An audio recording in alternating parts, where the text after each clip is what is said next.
But there's a problem. And in these few minutes that I have left with you, I want to share with you this. This is a big problem. It's a big problem. I see this problem in America, and I'm also seeing it here. I was realistic before I came here. We're a global world now. The problem of Muslim youth in America are the same as the problems of Muslim youth in Qatar, or in Dubai, or in Saudi, or in Pakistan, or in Egypt. The youth have the same problems. You have the problem of some kids saying, some young people saying, and even older people saying, I know it's haram, but Allah is so merciful, man. He's like, Ar-Rahman Ar-Rahim. I know it's haram, but come on, Allah is He's not gonna punish me for that. He's gonna take it easy on me. I want to help you understand this problem. Because Allah described His love and His mercy with such an extreme way, some people might try to take advantage of it. Some people might say, it's just a little bit of drugs. It's not that much. I just do it like twice a week. And I don't do it on Friday. And I stop all of Ramadan, I stop. I don't drink a single, bottle of liquor in Ramadan. But other than that, sometimes, it's okay. Ar-Rahman Ar-Rahim. I'll make Umrah this year, it'll be fine. They figure out they can just eat haram things, look at haram things, do haram things, and it's okay, Allah will take care of it. Allah will forgive. I want to give you an example to help you understand this. One of my earliest jobs was I used to teach at a school. Young kids. These are 7-year-old kids, 2nd, 3rd grade kids. And I thought that these kids are going to love me. I will tell them stories, I will make jokes with them, I will jump up on the desk and I will jump around and entertain them and I will scare them and all kinds of things. These kids used to love me. I used to go in there and tell jokes and tell stories and they used to be loud. The principal used to come in and say, what's going on here? And I used to say, sorry, we'll calm down. I did this for a whole week with these kids. I used to walk into class and the kids used to clap. But then after a week, I go back into class and I say, okay guys, open up chapter 5. Nobody opens up chapter 5. They're all looking at me. Tell us a story. Tell us another joke. And kids are talking to each other. There are people jumping around. There's a kid who's got a pencil in his hand and he's writing his name on the wall. And he's looking at me. And he's writing it. And he's looking at me again. And he's writing it. You ever see that happen? And then his friend says, I think he sees you. He says it to him. And he goes, I know, but he's a nice guy. And he keeps going. They think I'm merciful. They think I'm kind. So they figure, hey, this is a nice teacher. We should do whatever we want. When Allah describes His mercy and His love, some slaves of Allah, man, they try to take advantage. Like Allah is so merciful. No problem. I'll give you one more example before I conclude. I haven't introduced Allah to you yet. Alhamdulillahi Rabbil Alameen Ar-Rahman Ar-Rahim is 2 ayat. There are 3 ayat that introduce us to Allah. But before I get to the 3rd ayah, I want to give you a simple lesson. Imagine there's a man and he has a slave. So this guy has a slave. And he tells the slave, you can do whatever you want. Here's the field. He owns a field. He said, you can do whatever you want in this field. You can eat whatever you want, go wherever you want. Just don't go on the other side. There's a line. He drew a line with chalk. Not even a fence. It's just chalk. Just don't go on the other side. So the slave is happy. He can do whatever he wants. And one day the slave is close to the border. And he falls. And he falls on the wrong side. And he immediately looks at the master staring at him. And he says, sorry. It was a mistake. And the master doesn't say anything. No problem.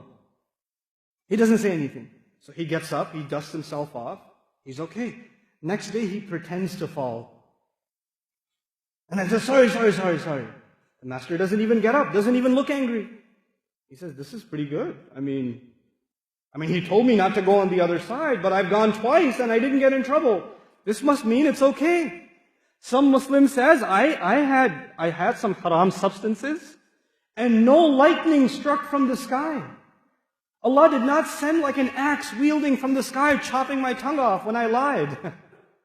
It should be okay. Allah is okay with it. You try to earn some money the wrong way, you look up at the sky, oh, nothing happened, I'm okay. I could do some more. So this slave starts going on the other side over and over and over again. And a whole year goes by. Now he spends most of his time on the other side. So the master calls him. After 1 year, he calls him. And he says, so, how's it going? Pretty good, pretty good. You're pretty kind. Love it. And he says, listen, remember when I told you you shouldn't go on the other side? He goes, yeah, I remember. Well, I've decided to punish you for that. But I will punish you for I've been counting.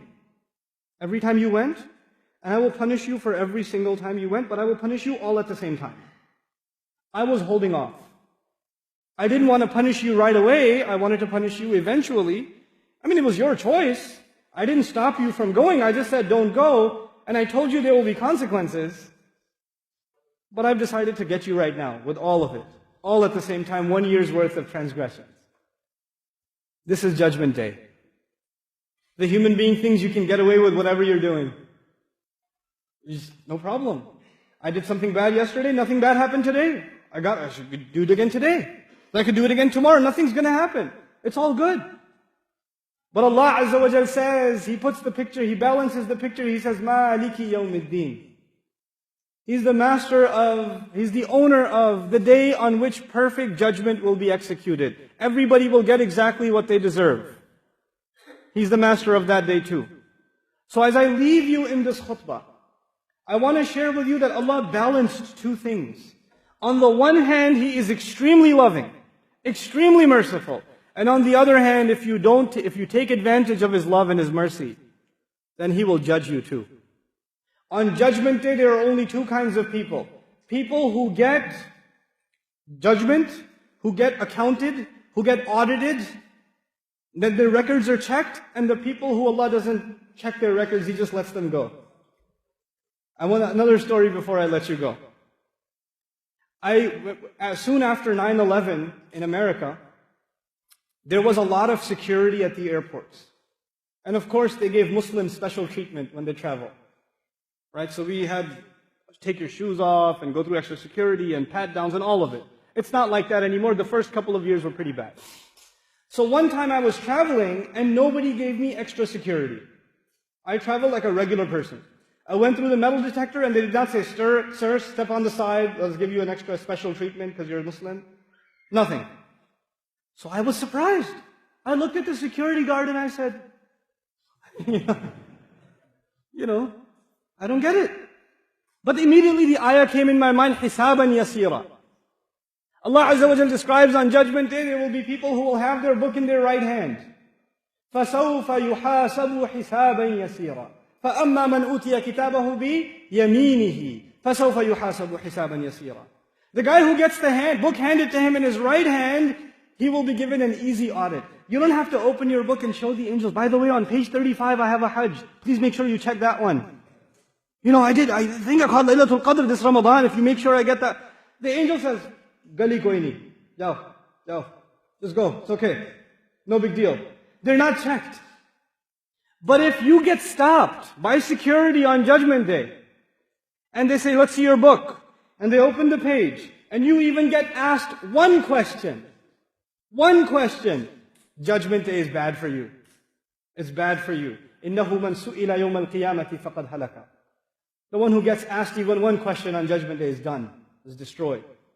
On Judgment Day, either we will be people under the shade of Ar-Rahman Ar-Rahim, or we will be people under the justice of Maliki Yawmiddin. We want Allah Azza wa Jal not to judge us. We want Him to show us His mercy, so we don't take advantage of it. We keep it balanced.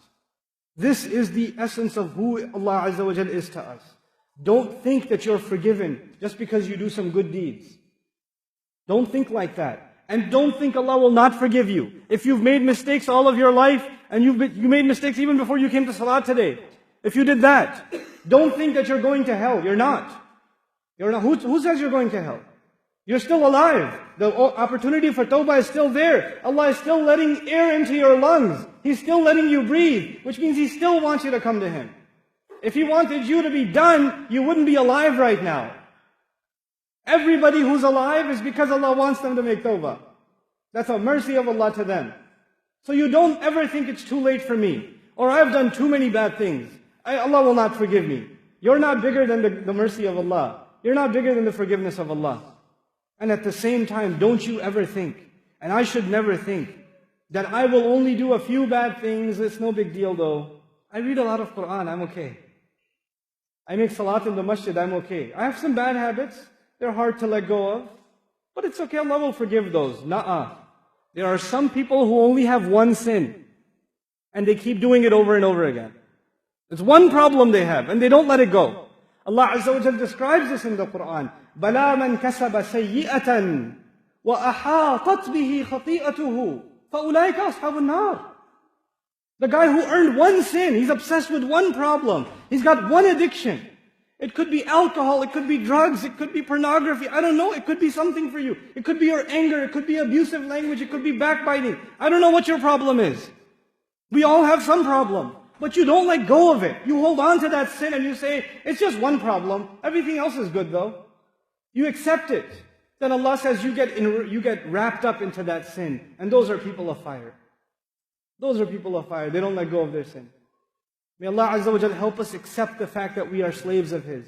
And may Allah Azza wa Jal help us earn His mercy and His love in this dunya and in the akhirah.